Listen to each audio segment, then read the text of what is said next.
Je pense que la plupart des conflits entre pays dépassent la capacité des pays eux-mêmes à comprendre. Je veux dire, si vous prenez l'hostilité que les Européens ressentent envers la Russie, quelle est la base de la russophobie? La russophobie est à l'origine de tout le conflit en Ukraine. Et comment démêler cela? Eh bien, la réponse est qu'il n'y aura pas de tribunal magique à la Salomon qui puisse résoudre ces questions. Il faut simplement s'engager dans le type de travail intellectuel que je préconise. Un de mes anciens étudiants et collègues chinois a écrit un article intéressant sur les raisons pour lesquelles les États ne veulent pas résoudre leurs différends par des arbitrages tiers. Ils ne peuvent pas parce qu'ils ne comprennent pas quelle est la nature de leurs différences.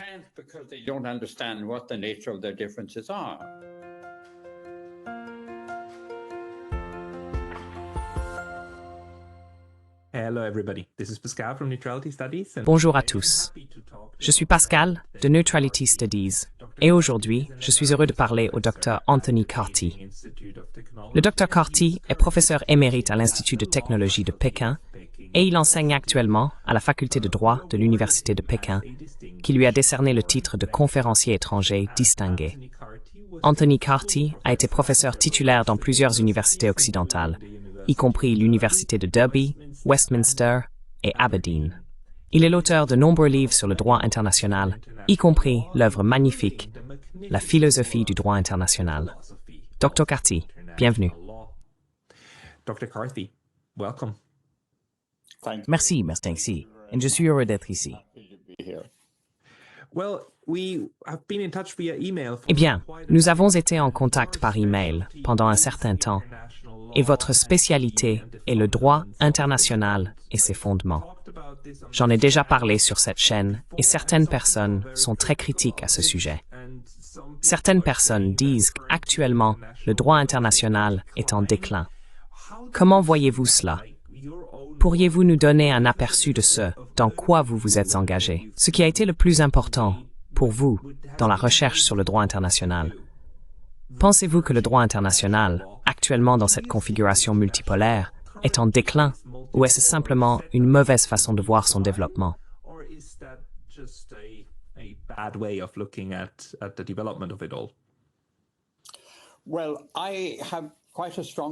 Eh bien, j'ai une opinion assez forte à ce sujet, pour laquelle je suis assez bien connu. J'ai écrit un livre au milieu des années 1980 intitulé « La décadence du droit international », avec un sous-titre sur la nécessité d'une nouvelle conception de la société internationale. Et cela est arrivé à un moment juste après la chute du mur de Berlin, et le monde, pendant un certain temps, a décidé qu'il était en très bonne forme. Mais il a été réédité en 2019 et mes éditeurs veulent que je publie une nouvelle édition à nouveau en 2025 ou 2026. Donc ma thèse de base est que le sujet n'est pas simplement en déclin, mais qu'il est complètement décadent et une manière inapplicable de penser la société internationale.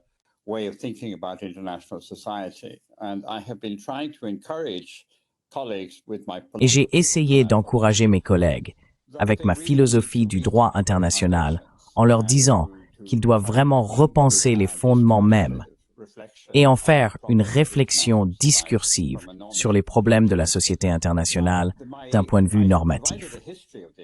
Maintenant, j'ai fourni une histoire de ce sujet qui est assez bien connue et c'est que le cadre du droit international que nous avons est dans les 2 premiers articles de la Charte des Nations Unies, buts et principes, provient d'un juriste international suisse du XVIIIe siècle qui, à cette époque, à Neuchâtel, était citoyen ou sujet de Frédéric le Grand. Émile de Vattel a construit un modèle libéral de société internationale basé principalement sur l'empirisme anglais de Locke, John Locke.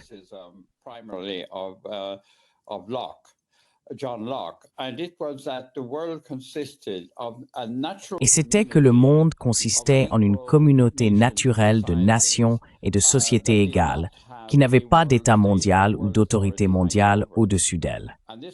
Cette société naturelle était fondée sur certains principes naturels fondamentaux de liberté, d'égalité, de non-ingérence et de respect mutuel, très similaires aux les principes de Bandung, que des pays du tiers-monde comme l'Inde et la Chine ont exposés dans les années 1950. Cependant, ce cadre n'avait pas de fondation institutionnelle. Il n'y avait pas d'État mondial qui avait convoqué une conférence mondiale et convenu que ces principes étaient législatifs. Ce sont des constructions d'un intellectuel, d'un penseur, mais elles étaient présentées de manière très attrayante et accessible.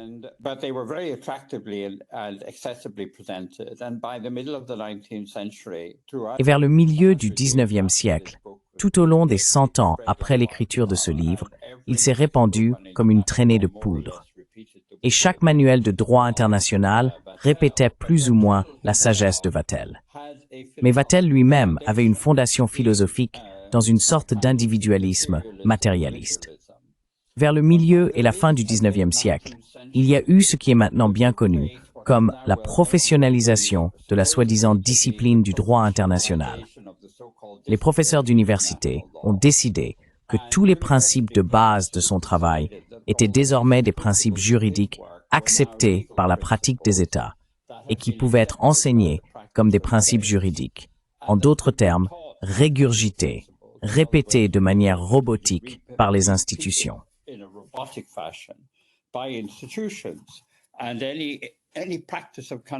Et toute pratique des pays qui ne respectaient pas ces principes d'égalité et de liberté de l'État était tout simplement illégale et pouvait être ignorée. Et cela est maintenant étonnamment devenu l'orthodoxie. J'étais à Berlin cet été et j'ai consulté les grands manuels de droit international disponibles dans les universités allemandes, tous coûtant environ 60 € le volume. Et ils répètent simplement ces principes et citent quelques affaires de la Cour internationale de justice dans lesquelles il est fait référence à ceux-ci. Et c'est tout. Donc, à mon avis, c'est un ordre juridique accepté par la soi-disant profession des avocats internationaux qui sont des universitaires. Ils ne sont pas des philosophes.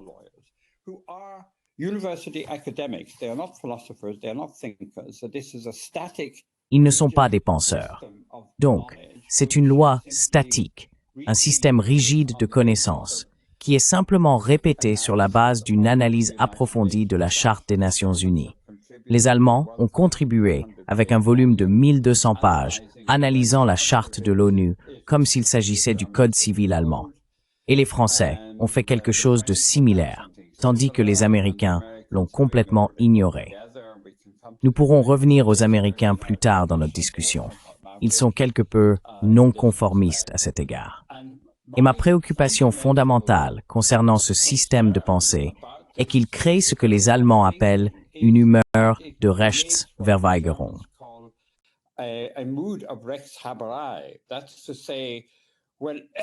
C'est-à-dire que lorsque les pays s'engagent dans le sport de s'accuser mutuellement de violer ces principes, sans revenir à Vattel lui-même, qui pensait que c'était un principe fondamental du libéralisme, que chaque pays pouvait suivre sa propre conscience et porter son propre jugement subjectif sur ce qu'il considérait comme bien ou mal.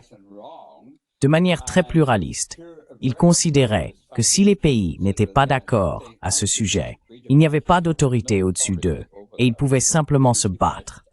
Mais aucun d'eux ne pouvait prétendre avoir le juste côté de l'argument, parce que dans un ordre mondial libéral, tout est subjectif.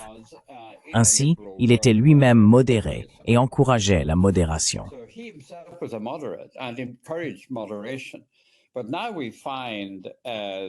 Mais maintenant, nous trouvons la nouvelle ministre des Affaires étrangères de ce qu'on appelle l'Union européenne, Madame Kallas, en train de faire la leçon à la Russie et à la Chine, affirmant qu'elles sont des agresseurs violant le droit international. Et comme des écoliers indisciplinés, ils doivent être punis par je ne sais pas qui elle pense fera la punition. Mais cette atmosphère empoisonne tout le cadre de la société internationale. À mon avis, la philosophie doit intervenir. Et il faut vraiment revenir à Vattel, qui est une personne raisonnablement intelligente, et découvrir où nous nous sommes trompés en régurgitant ces choses. C'est bien connu, des personnes en dehors de la profession. Je veux dire, les historiens ont fait un assez bon travail de démolition sur la soi-disant professionnalisation du droit international en une discipline à la fin du 19e et au début du 20e siècle.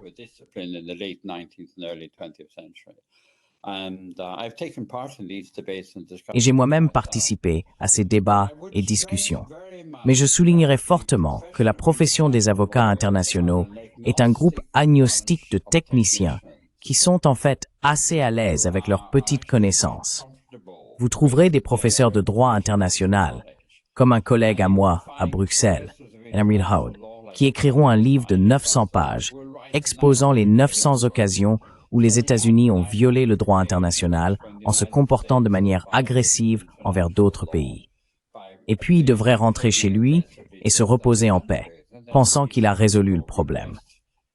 Et on ne peut pas discuter avec ces gens. Si je vais les voir et leur dis « Que faites-vous? De quoi parlez-vous ?» Ils disent « Eh bien, vous n'êtes pas un avocat international. Nous ne pouvons pas vous parler. » Donc la situation est assez grave. So the situation is quite grave. This is highly fascinating. Just before we continue, can you? C'est extrêmement fascinant. Juste avant de continuer, je ne peux voir qu'une partie de votre visage. Pourriez-vous le baisser un peu? C'est mieux, parce que les gens voudront vous voir faire ces arguments. C'est une question très importante, et beaucoup de personnes qui regardent cette émission sont très sceptiques envers toute la notion de droit international. Certaines personnes, beaucoup de gens, pensent aussi que le droit international est comme le droit national. Chez nous, nous avons une loi. Et si vous enfreignez la loi, alors le policier vient et vous arrête et vous allez devant un juge. Nous avons ces institutions dans la sphère internationale. La Cour pénale internationale, la CIJ, la Cour internationale de justice et d'autres. Et nous avons des tribunaux d'arbitrage, etc.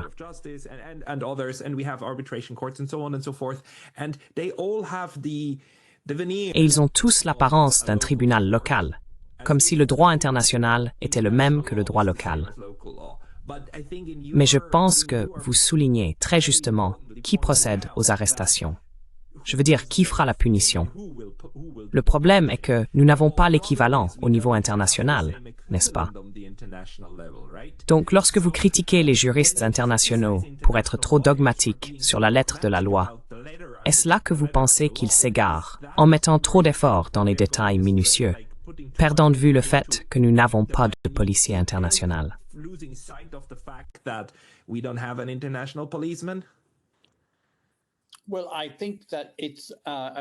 Eh bien, je pense que c'est un mélange de toutes ces choses. C'est très difficile. Je suis un grand fan d'Erasme et de la notion que le monde est habité par des fous, sauf moi, bien sûr. On trouve exaspérant d'essayer de comprendre pourquoi les gens sont satisfaits de suivre un certain schéma de comportement. Je veux dire, je ne peux vraiment pas le comprendre. On me dit simplement, eh bien, Carty, vous n'êtes pas un avocat international, donc en gros, vous appartenez ailleurs, et nous ne parlons pas avec vous. Je veux dire, c'est une attitude très courante, et elle est souvent exprimée. Un de mes collègues m'a dit, eh bien, si Carty pense que le droit international est en crise, il semble être la seule personne à le penser. Le reste d'entre nous en est assez satisfait, et nous sommes assez agnostiques, et nous ne voyons pas la nécessité d'examiner les fondements philosophiques.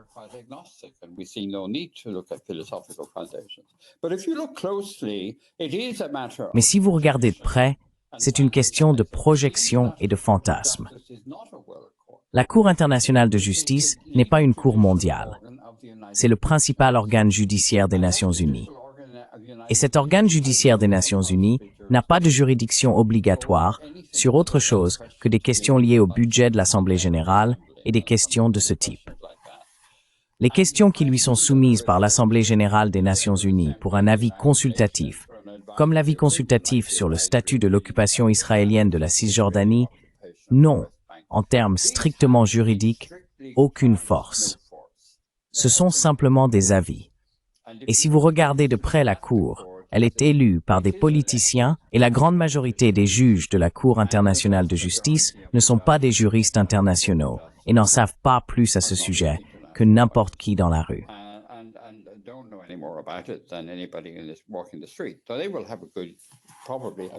Ils auront donc probablement une bonne formation juridique générale. La juridiction de la Cour pénale internationale n'est acceptée par aucune grande puissance. La Chine, les États-Unis, le Royaume-Uni, la France et la Russie ne l'acceptent pas. L'Inde et d'autres grandes puissances n'acceptent pas la juridiction de la Cour pénale internationale comme obligatoire. Et ils ne l'acceptent certainement pas. C'est en fait très important pour le ralliement qui se déroule actuellement en Ukraine.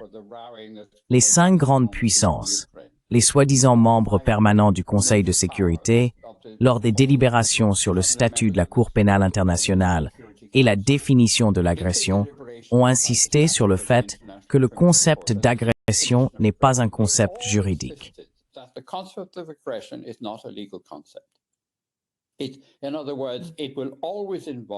Autrement dit, cela impliquera toujours un mélange immense de facteurs politiques, contextuels et historiques qui le rendent inadapté à un jugement juridique.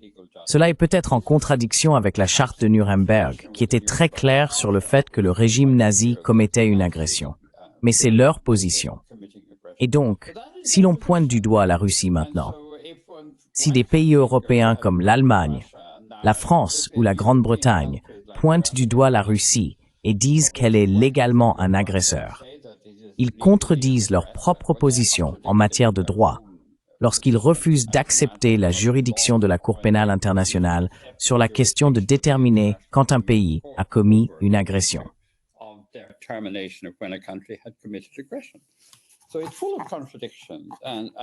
C'est donc plein de contradictions, ce qui appelle vraiment à une approche totalement différente du conflit dans la société internationale.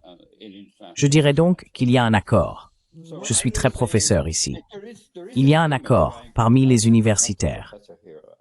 Des études approfondies ont été réalisées à ce sujet par l'Institut Max Planck de droit public comparé et de droit international à Heidelberg, montrant qu'il n'existe pas de système judiciaire international professionnel.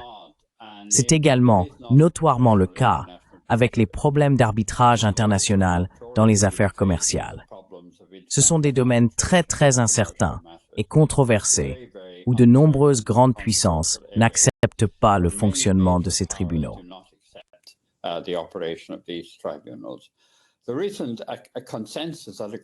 Le consensus récent au niveau mondial est une question de sociologie et de droit. Si vous regardez Roberto Unger et ses théories sur la nature et la nécessité des nécessités sociales qui doivent sous-tendre un processus judiciaire, elles n'existent pas au niveau international. Il n'y a pas de consensus sur les valeurs fondamentales auxquelles les juges peuvent faire appel lorsqu'ils tentent de résoudre des questions contentieuses entre États, car les documents juridiques sont toujours une question d'interprétation. Ils ne peuvent avoir de sens que dans le contexte d'un arrière-plan assez stable, homogène, ethnique et éthique. Voilà donc ma réponse. Je dirais que c'est une pure progression, et c'est une forme, je veux dire, j'utilise le mot déclin.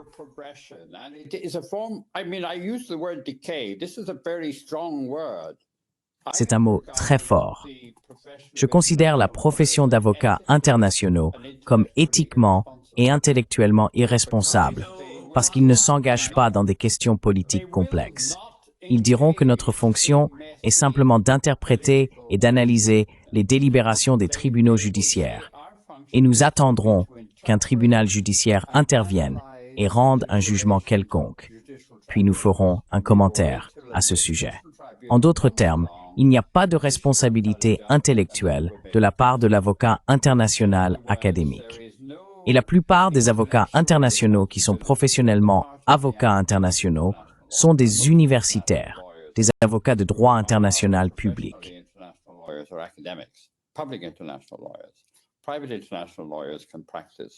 Les avocats internationaux privés peuvent exercer au barreau et gagner leur vie, mais la plupart des avocats internationaux sont des universitaires. Ils sont approuvés par les ministères de l'Éducation.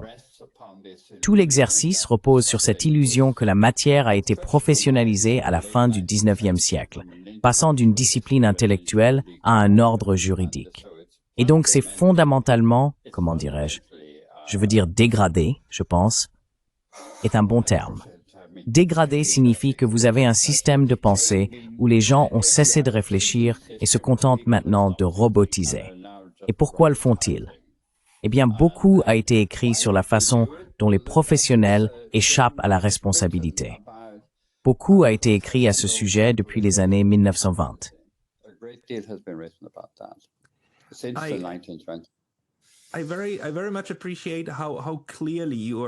J'apprécie beaucoup la clarté avec laquelle vous exprimez votre pensée. D'un autre côté, il existe, à mon avis, un chemin clair en droit international en termes de développement de nouvelles règles et réglementations, de normes qui sont même intégrées dans des traités, n'est-ce pas? Qui représentent ensuite la volonté d'une grande majorité d'États, certains d'entre eux universels, d'autres pas tout à fait. Mais l'un des développements intéressants, par exemple, est qu'avant 1945, le droit international se référait uniquement et exclusivement aux États-nations. Et puis sont venues des idées comme « pourquoi ne pas les rendre applicables aux personnes ?»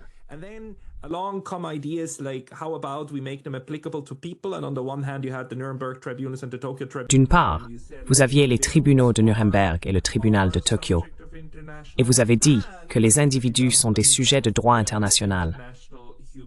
Et vous avez le développement du droit international des droits de l'homme, qui au cours des 80 dernières années a beaucoup progressé, passant de la simple déclaration à de véritables accords, etc. Je veux dire, tout un système a été construit autour de cela. Donc d'une part, je comprends qu'on puisse soutenir que tout cela est construit sur des illusions. D'autre part, le fait que cela ait été construit, n'est-ce pas un phénomène intéressant du monde international, disons? Phenomenon of, let's say, the international world? Eh bien, c'est un sujet très vaste, et le point que vous soulevez est valable. Mon propre point de vue est certainement considéré comme radical. Cependant, je dirais, cela peut sembler facétieux, mais un de mes collègues à Cambridge, mon mentor dans une certaine mesure, a dit qu'un accord international, un traité international, est un désaccord entre États mis par écrit. Maintenant, si vous regardez de près ces conventions internationales, et vous avez mentionné des conventions qui, à mon avis, ne sont pas intégrales au système de droit international, comme le droit des droits de l'homme. Ce droit des droits de l'homme est en grande partie inapplicable, et aucun grand pays ne s'y soumet, certainement pas les États-Unis, la Chine ou la Russie.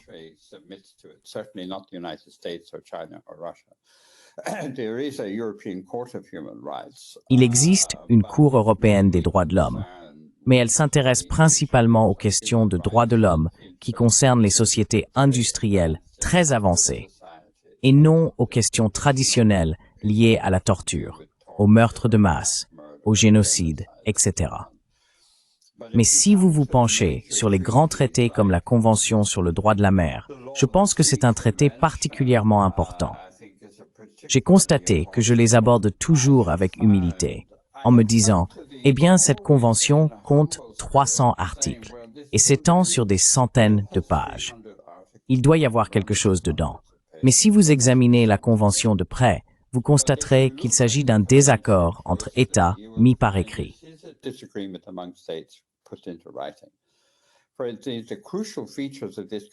Par exemple, les caractéristiques cruciales de cette convention concernent les zones économiques et les plateaux continentaux.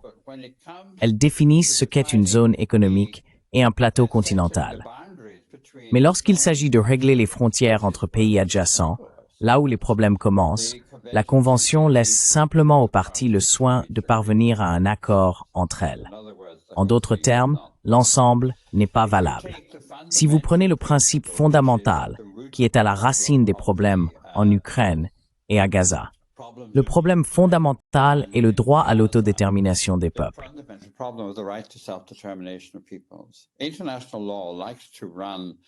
Le droit international aime s'appuyer sur des principes totalement contradictoires. Vous avez le principe de l'intégrité territoriale des États et vous avez le principe de l'autodétermination des peuples. Et vous n'avez aucune structure institutionnelle pour résoudre ces contradictions. Donc, si quelqu'un s'accroche fermement à l'un ou l'autre de ces principes, il y aura conflit et il y aura une détérioration fondamentale du droit international. Cela est très crucial pour la partie du monde dans laquelle nous vivons tous les deux, car le droit international reposait sur la conclusion de traités de paix généraux entre les grandes puissances.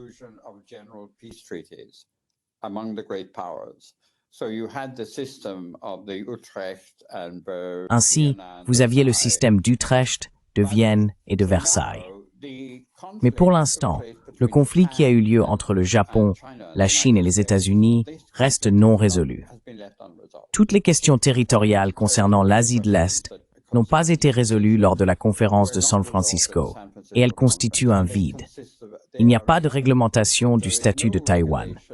Okinawa est revendiquée par le Japon, mais elle n'est pas japonaise, et c'était un pays indépendant, et c'était au Japon à la fin du 19e siècle.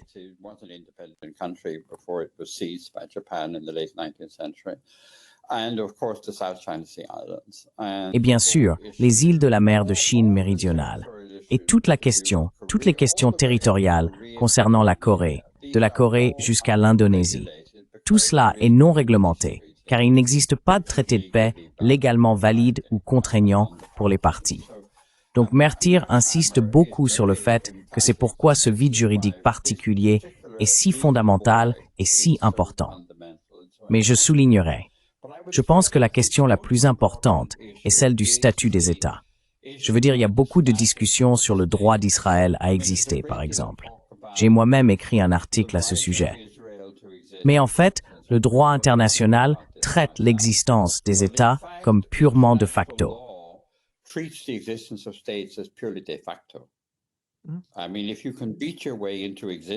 Je veux dire, si vous pouvez vous frayer un chemin vers l'existence et vous y maintenir, la Cour internationale de justice a décidé, dans un avis consultatif, je pense dans le cas du Kosovo, que la venue à l'existence d'un pays est une question de fait et n'a pas de résolution juridique.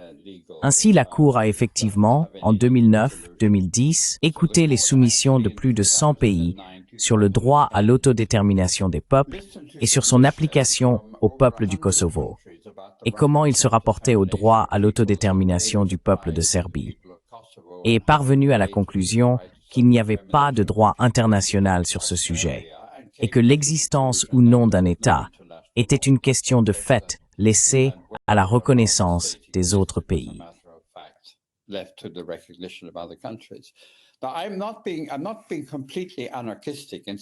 Maintenant, je ne suis pas complètement anarchiste en disant qu'il n'y a pas de règles, mais les règles qui existent sont très fragmentaires et très partielles, et elles nécessitent une volonté de la part des juristes internationaux d'utiliser leur intelligence et leur capacité morale et philosophique pour réfléchir et concevoir de nouvelles façons imaginatives de résoudre les difficultés.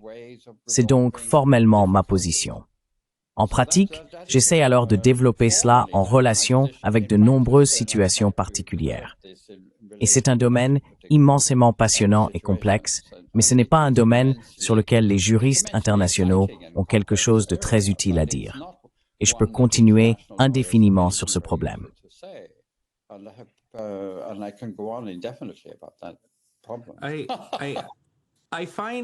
Je suis d'accord. Je trouve que parler aux avocats en général et aux avocats internationaux en particulier est généralement fascinant parce qu'ils ont tendance à avoir des esprits très précis dans le sens où ils peuvent prendre les arguments au sérieux et les disséquer assez profondément. La question pour moi, dans le grand schéma des choses, est si nous regardons. Tout d'abord, le droit international a environ 400 ans. Je veux dire, nous avons tendance à commencer avec Hugo Grotius, n'est-ce pas? En disant d'accord, c'est le moment où nous avons commencé à le comprendre. Bien sûr, nous avons des traités et ainsi de suite qui sont beaucoup plus anciens. Et bien sûr, Hugo Grotius lui-même s'appuyait sur beaucoup de gens. Mais quand nous avons commencé à en parler, cela remonterait à environ 400 ans. Et dans un sens, je continue de penser que nous faisons partie d'une trajectoire plus longue de l'humanité, essayant de créer quelque chose qui serait réellement un droit propre, mais nous n'y sommes certainement pas encore. Diriez-vous que nous ne devrions même pas essayer, que nous devrions complètement reconceptualiser l'exercice?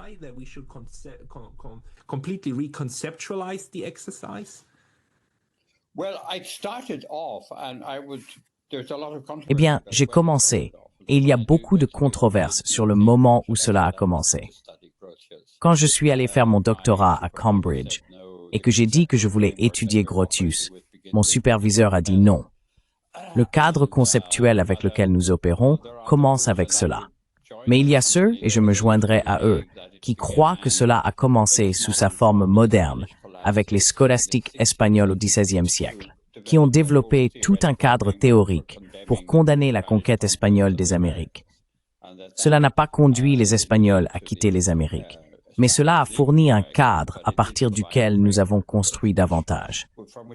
Je veux dire, je ne suis pas du tout un idéaliste.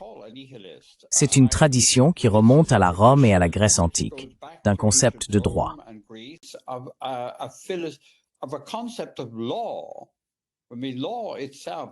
Je veux dire, la loi elle-même, un mot de 3 lettres, généralement avec un L majuscule.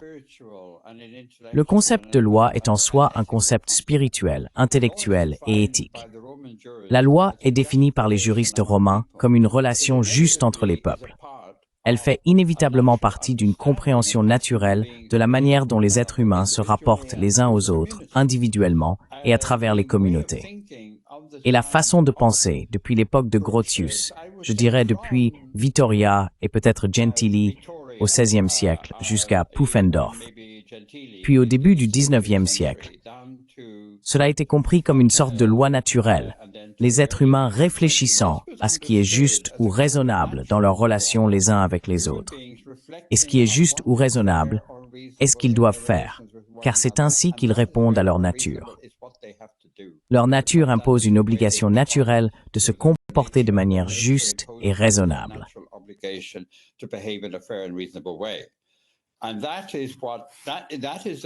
Et c'est une tradition qui s'est ossifiée dans la professionnalisation technique agnostique, qui est maintenant laissée à la magistrature des juristes professionnels, mais essentiellement des politiciens, pour être résolue.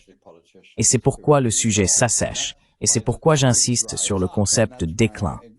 C'est donc une tradition que j'essaie de raviver avec ma philosophie du droit international. Les premiers chapitres traitent de la nature de la tradition du droit naturel médiéval, du rôle de la doctrine juridique.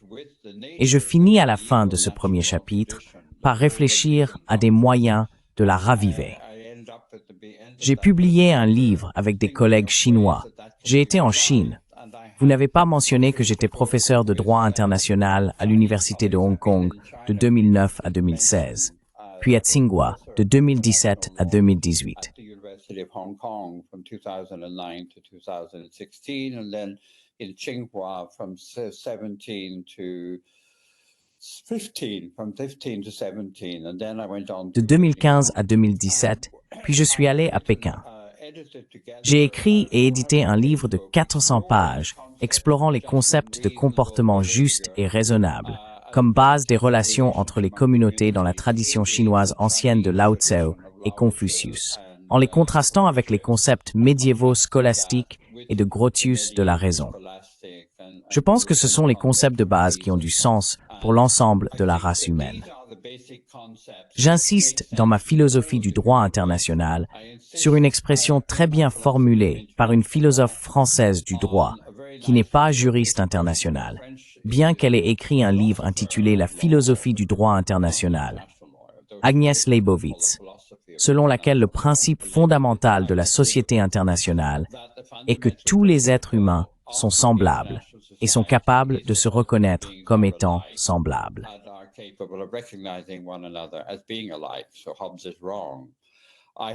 Donc Hobbes a tort.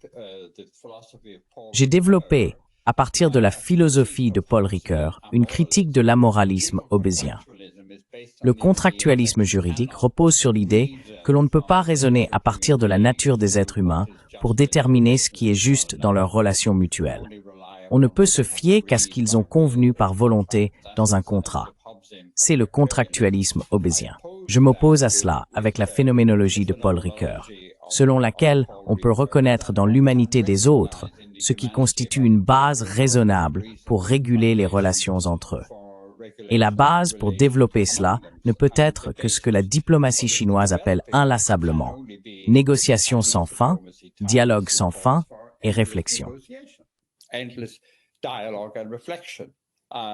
In a horizontal international community, it's illusory. Dans une communauté internationale horizontale, il est illusoire de chercher des juges sages en qui tout le monde peut avoir confiance, qui peuvent réellement décider du sort de centaines de millions de personnes et déterminer comment leurs problèmes doivent être résolus. Je veux dire, j'ai une philosophie à ce sujet qui est exposée dans mon livre « Responsabilité morale des dirigeants », comparant les notions de justice chinoise et européenne.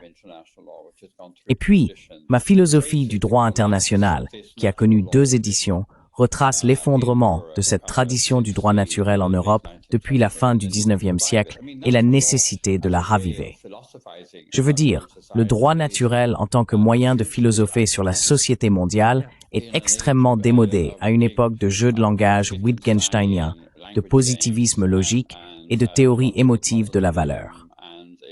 J'introduis également dans ma philosophie du droit international un nouveau concept de la personnalité du pays.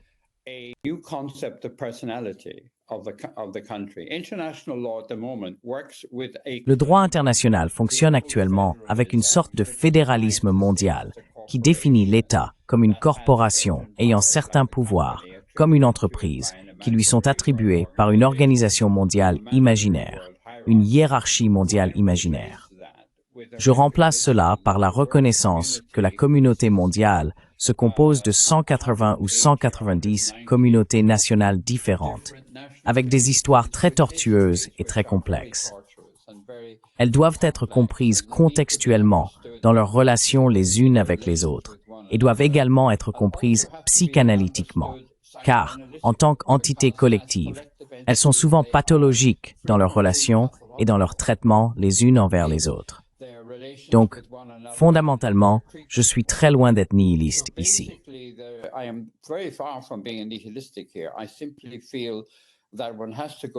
Je pense simplement qu'il faut revenir au génie de Vittoria et même de Vattel, bien que je pense qu'il était moins important, comparé à Vittoria et Grotius, que ce système de pensée a essentiellement gagné l'autorité et le prestige des dirigeants européens, parce qu'il faisait appel à leur intelligence. Je veux dire, Gustave de Suède est célèbre pour avoir toujours eu avec lui le livre de Grotius, parce qu'il l'admirait et le trouvait intelligent, raisonnable et digne d'être lu. Et fondamentalement, je suis très attaché au culte du rôle de l'avocat international en tant qu'intellectuel. Mais la notion de droit n'est pas une notion purement contractuelle, produite par des législateurs démocratiques. C'est une fondation ontologique pour de bonnes relations entre les peuples.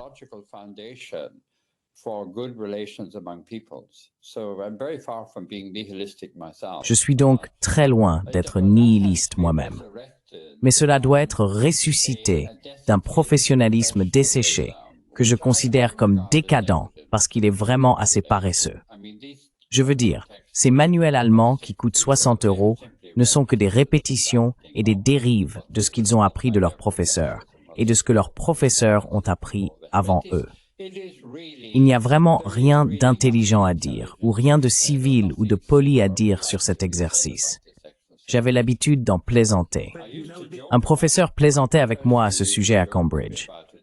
Il plaisantait sur la façon dont ces idées sortent de la bouche du conférencier qui ne les comprend pas, et elles entrent dans les oreilles de l'étudiant qui ne les comprend pas. Mais ils en sont tout à fait satisfaits.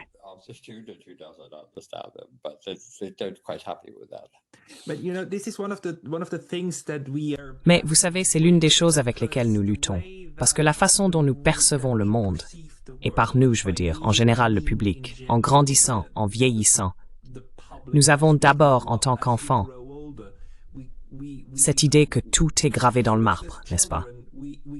Pour tout, il y a des règles, il y a un système, et tout est en place, et tout est de haut en bas.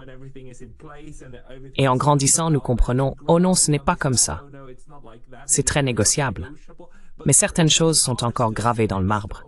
Et nous avons créé un système, un monde dans lequel, avec les Nations Unies, et avant cela, la Société des Nations, nous créons aussi l'apparence d'un gouvernement mondial, n'est-ce pas? et des traités et des accords. Et le monde a ses règles.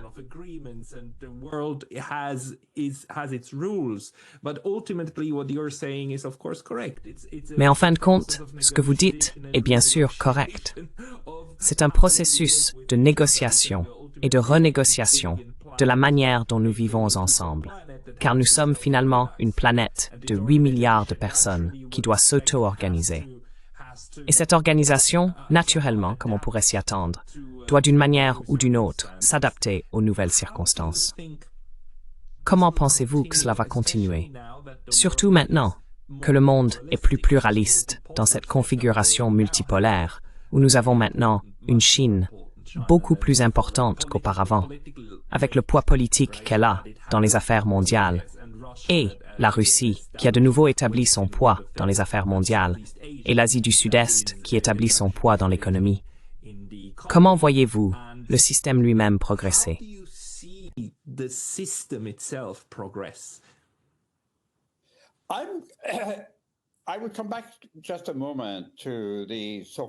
Je reviendrai un instant sur le soi-disant progrès qui a été réalisé.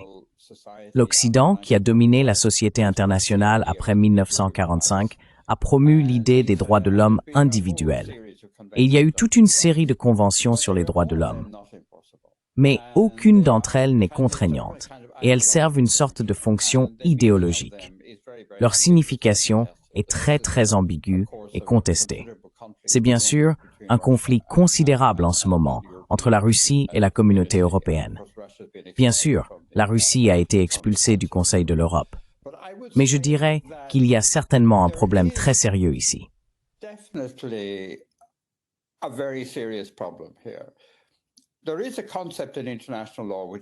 Il existe un concept en droit international appelé jus cogens.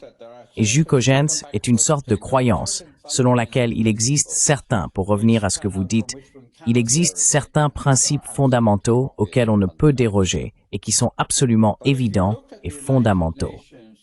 Mais si vous regardez la Commission du droit international des Nations Unies, je veux dire, j'ai passé ma vie avec ces gens, la Commission du droit international et sa définition de jus cogens, vous trouverez qu'elle dit simplement des principes de jus cogens, tels que l'autodétermination des peuples, ou peut-être aussi le principe de l'interdiction du génocide.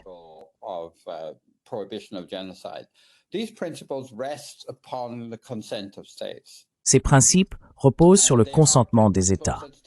Il y a des principes que les États ont décidé de traiter comme jus cogens. Et donc, il n'y a pas de fondement intellectuel. Et nous devons, en tant qu'Européens, et vous êtes Européens comme moi, reconnaître que la culture européenne est de plus en plus nihiliste dans son fondement même, à travers le spectre de Nietzsche à Heidegger et jusqu'à la scène contemporaine en Europe. Et il n'y a pas d'accord parmi les Européens sur les valeurs. Et ils supposent simplement que les valeurs sont des sujets sur lesquels il y a un consensus.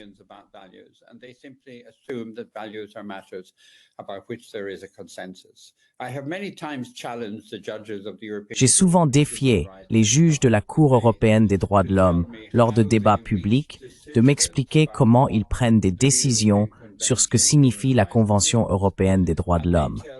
Et ils me disent que c'est simplement une question d'opinion publique, quel que soit le consensus ou le consensus majoritaire de l'opinion publique. En fait, les avocats internationaux européens et dans une certaine mesure, les avocats internationaux américains ne sont pas préoccupés par ces grandes questions géopolitiques qui vous intéressent et qui m'intéressent. Ils sont très préoccupés par des droits très privés et personnels liés au débat sur le genre et au débat sur la discrimination.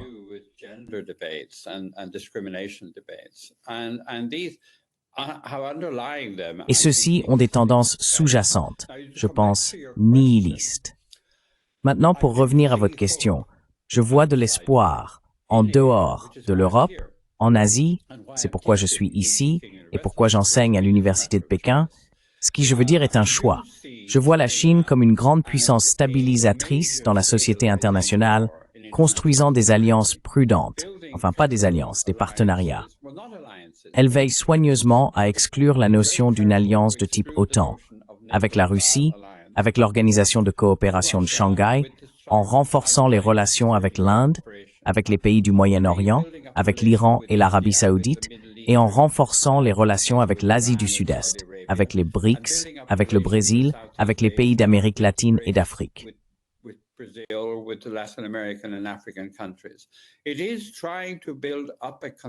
Il s'agit de tenter de construire un consensus autour des principes de respect mutuel et de négociation patiente et de résoudre les différends par la compréhension mutuelle. Et c'est très intéressant du point de vue du droit international que les accords que la Chine conclut contiennent généralement une clause.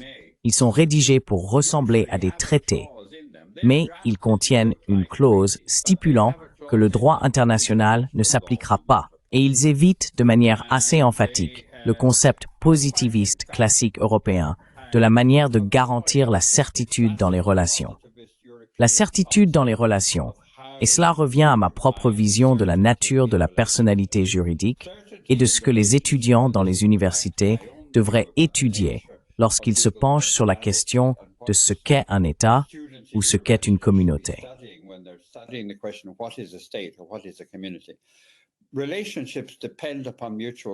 Les relations dépendent de la confiance mutuelle et de la coopération continue. Et c'est un principe fondamental sous-jacent de la diplomatie chinoise, qui est, je pense, très bien développée, mais qui apparaît en Europe et en Amérique comme très anodine. Je veux dire, le ministre des Affaires étrangères Wang Yi a répété ces principes à la conférence de sécurité de Munich il y a une semaine ou deux, mais ils n'ont suscité aucun commentaire ou intérêt.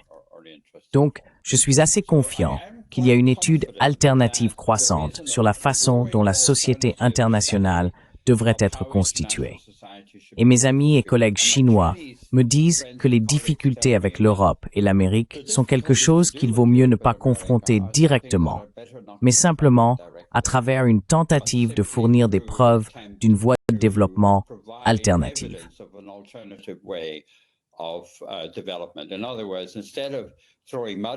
En d'autres termes, au lieu de lancer de la boue sur ceux avec qui vous êtes en désaccord, comportez-vous comme vous aimeriez que les autres se comportent et espérez ensuite qu'ils vous imiteront.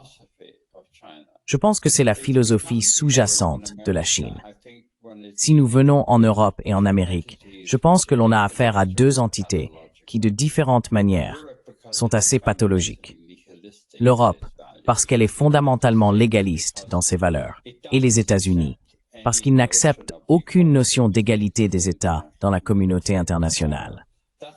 C'est une déclaration assez complexe à la suite de Trump, car je pense que Trump a une conception très brutale de l'égalité. Mais certainement, la tradition dominante de politique étrangère néoconservatrice en Amérique est que l'Amérique est un pays exceptionnel qui a la responsabilité de la gestion du monde dans son ensemble.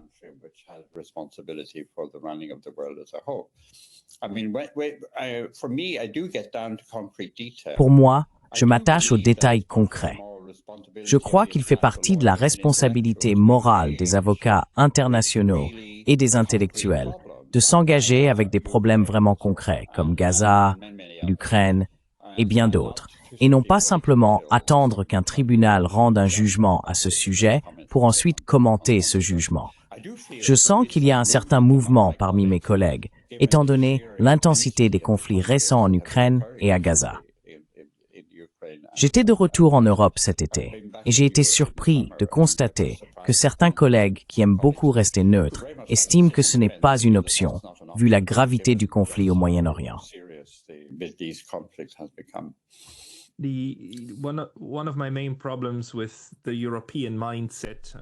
Un de mes principaux problèmes avec la mentalité européenne, et je pense que cela s'étend aussi à l'Amérique du Nord, est qu'elle est très égocentrique et très centrée sur elle-même, ce qui rend si difficile de concevoir une autre façon dont les choses peuvent fonctionner. Mais l'une des croyances fondamentales ou motivations essentielles du droit international, tel que nous le connaissons, est que vous trouvez une situation dans laquelle vous êtes capable de porter un jugement.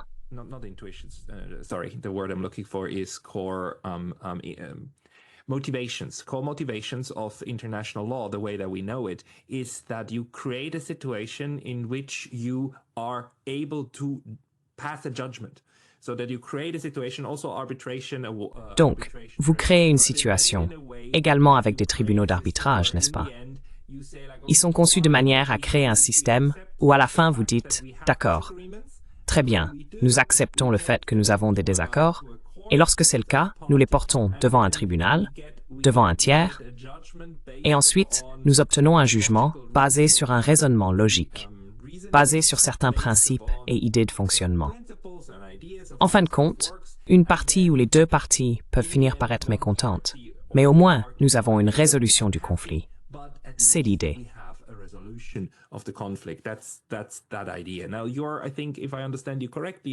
Maintenant, vous êtes, je pense, si je vous comprends bien, en train de prendre une direction différente. Vous dites que ce n'est tout simplement pas la façon dont la société internationale et les humains eux-mêmes fonctionnent.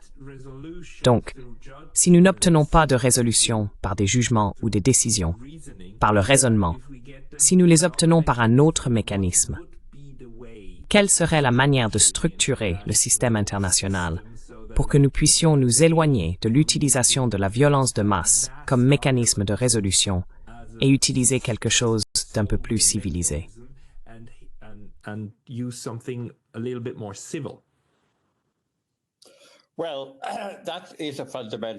Eh bien, c'est une question fondamentale, et ma réponse ne peut pas être satisfaisante parce que je ne pense pas que de tels jugements puissent être rendus à moins qu'ils ne traitent de questions assez superficielles. Il est tout à fait possible pour les nations de soumettre des questions à un tribunal international, et elles le font très régulièrement. La Cour internationale de justice a une liste assez longue de cas. Elle est très sollicitée et très occupée. Et il y a des arbitrages internationaux, comme les arbitrages d'investissement commercial. Mais ils traitent toujours de questions qui ne sont pas considérées comme les intérêts vitaux des pays. Maintenant, je pense que la réponse à votre question doit être insatisfaisante, parce que je pense que la plupart des conflits entre pays dépassent la capacité des pays eux-mêmes à comprendre.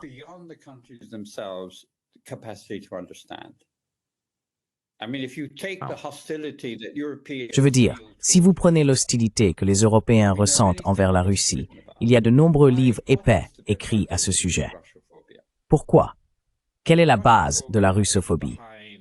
La russophobie est à l'origine de tout le conflit en Ukraine. Et comment démêler cela? Eh bien, la réponse est qu'il n'y aura pas de tribunal magique semblable à celui de Salomon qui puisse résoudre ces questions. Il faut simplement s'engager dans le type de travail intellectuel que je préconise, qui est fait dans une certaine mesure par certains types de chercheurs en relations internationales normatives et certains types d'historiens normatifs. Je ne dis pas que ce n'est pas fait du tout. C'est fait par certaines personnes. Ce n'est pas fait par les avocats internationaux. Nous pouvons travailler sur ces questions. Mais je pense fondamentalement qu'il y a des domaines profonds. Et je souligne également une résonance surprenante dans mes discussions, notamment en Chine, lorsque j'ai introduit mon concept de la personnalité collective.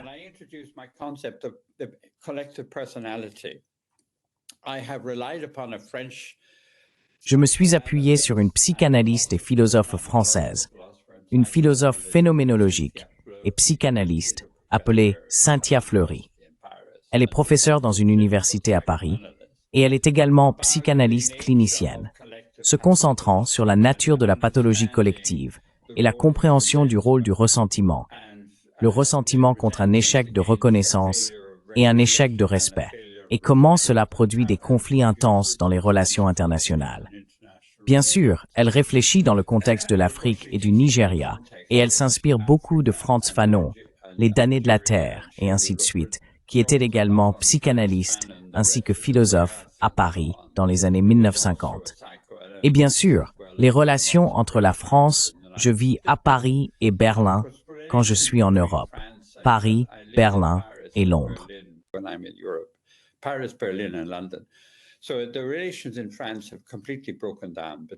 Les relations en France se sont complètement rompues entre la France et l'Algérie et la France et la plupart de ses anciennes colonies en Afrique, en particulier les pays arabes et musulmans. Ces pathologies, lorsque je les ai introduites dans des débats avec des juristes internationaux, c'est drôle de voir comment ils mettent de côté leur casquette de droit international et disent « Oh, c'est intéressant, cela résonne. Et peut-être pourriez-vous me donner la référence de cette femme. » J'ai maintenant écrit un article, publié dans le Beijing Foreign Ministry International Law Forum, et également à l'Université d'État de Moscou. Ces deux institutions ont adopté cette idée que les pays sont des entités pathologiques qui ont eu de si mauvaises relations entre eux, qu'ils comprennent à peine pourquoi ils sont en conflit si profond les uns avec les autres.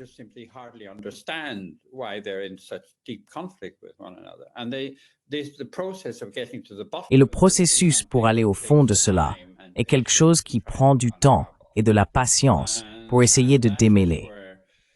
C'est là qu'un de mes anciens étudiants et collègues chinois a écrit un article intéressant sur pourquoi les États ne veulent pas résoudre leurs différends par une adjudication tierce. Ils ne peuvent pas parce qu'ils ne comprennent pas quelle est la nature de leurs différends.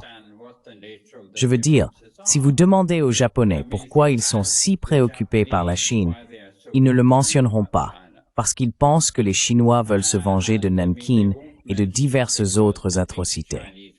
Cela va bien plus loin que cela.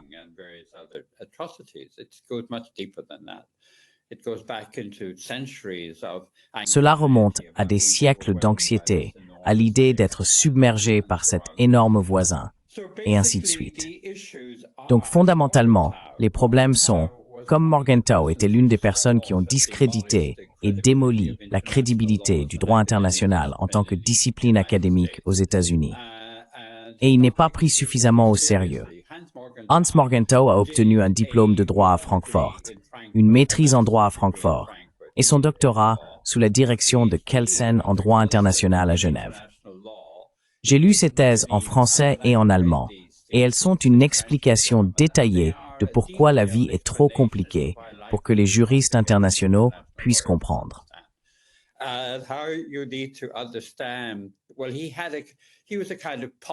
Eh bien, il était une sorte de psychanalyste populaire, un freudien populaire. Et donc il pensait que la soif pathologique de pouvoir était beaucoup plus importante que de comprendre la dynamique des collectifs. Donc j'ai bien peur que nous soyons coincés avec cette vision du monde comme un concept orphelin. Je veux dire, nous pouvons avoir une conviction religieuse que Dieu a créé le monde, et nous pouvons essayer de comprendre quelle est la volonté de Dieu, mais nous ne pouvons pas trouver une sorte de figure paternelle globale qui puisse résoudre nos différences pour nous. Et si nous essayons, nous finissons avec des hégémons comme l'Amérique. Je pense que les Américains croient sincèrement que sans eux, le monde ira simplement à volo parce qu'il n'y aura personne pour lui donner une direction globale.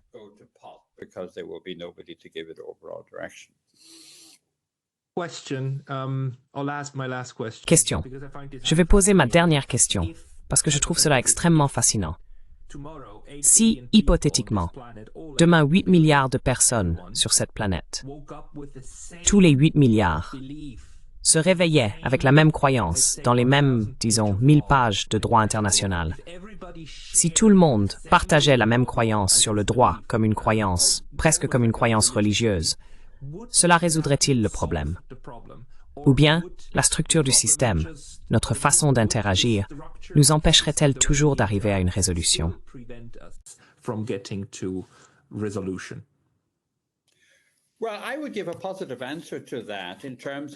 Eh bien, je donnerai une réponse positive à cela en termes d'études. C'est juste une étude aléatoire. Il y a des centaines de telles études.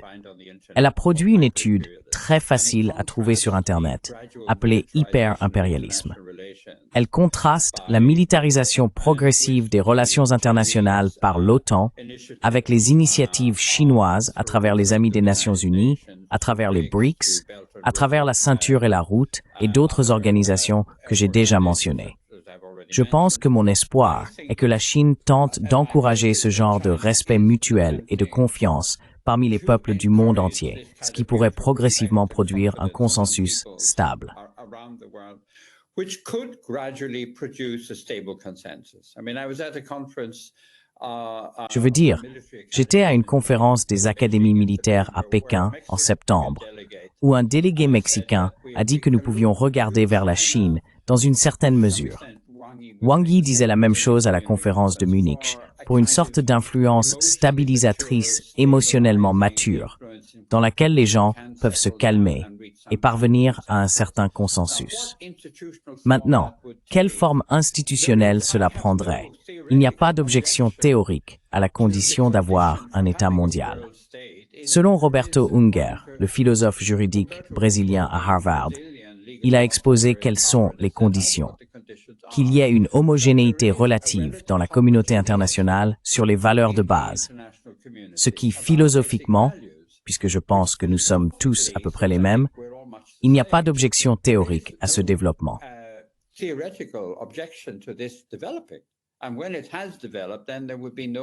Et lorsqu'il sera développé, il n'y aurait alors aucune objection théorique à avoir une magistrature internationale consensuelle qui pourrait jouer un rôle dans la résolution de cas concrets de ce que ce consensus général exige dans des situations difficiles.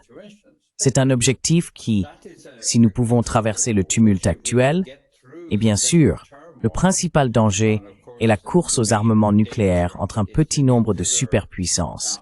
Alors nous pouvons travailler pour cela, dans l'espoir que nous serons tous deux disparus bien avant que cela n'arrive. Mais dans l'espoir que, au cours des 1000 prochaines années, pourquoi les choses ne pourraient-elles pas évoluer radicalement?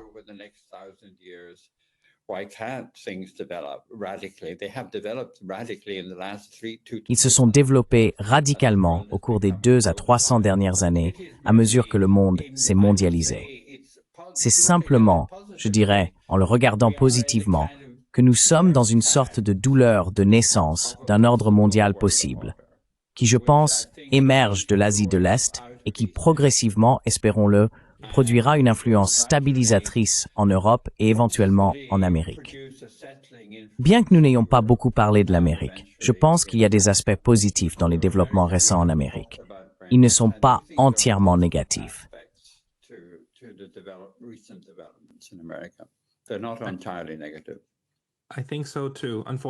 Je le pense aussi. Malheureusement, nous manquons de temps car nous approchons de l'heure et j'essaie de garder cela à l'esprit. Mais je voudrais vous remercier beaucoup, Dr. Carty. Si les gens veulent lire plus de vous, quel est le meilleur endroit pour vous suivre et lire vos écrits?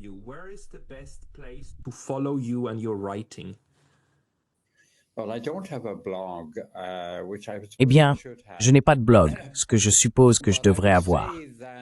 Mais je dirais que la philosophie du droit international, tant les ajouts que la dégradation du droit international, traite des problèmes dont nous avons discuté.